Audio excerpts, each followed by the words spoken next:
او درېیمه خبره زما د میډیا ملګرو ته یو ګزارش دی یو خواست دی لکه زمونږ په دې تحصیلي کاټلنګ کې دا یوه روحي ده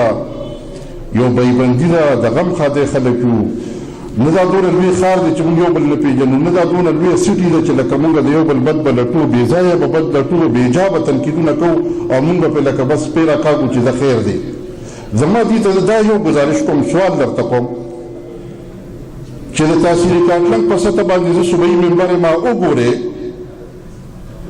چې عوامو له څه پکار دي عوامو ته څه پکار دي عوامو ته د کومو خبرو نه تکلیف دی باقاعده مونږ ته په ګوته کې وایي دا کار کول غواړي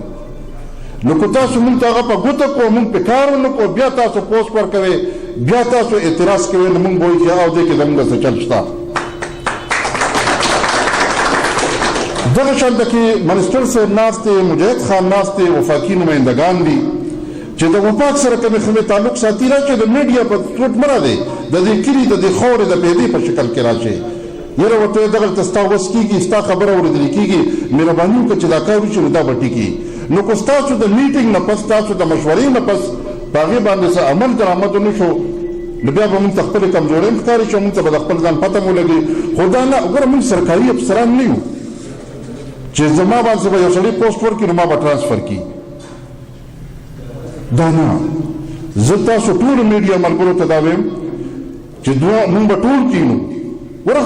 لکه سوشل میډیا یا الکترونیک میډیا د هغې فایده دا ده مونږ د عوامي نمایندګان ناسو مونږ له دعوت راکړئ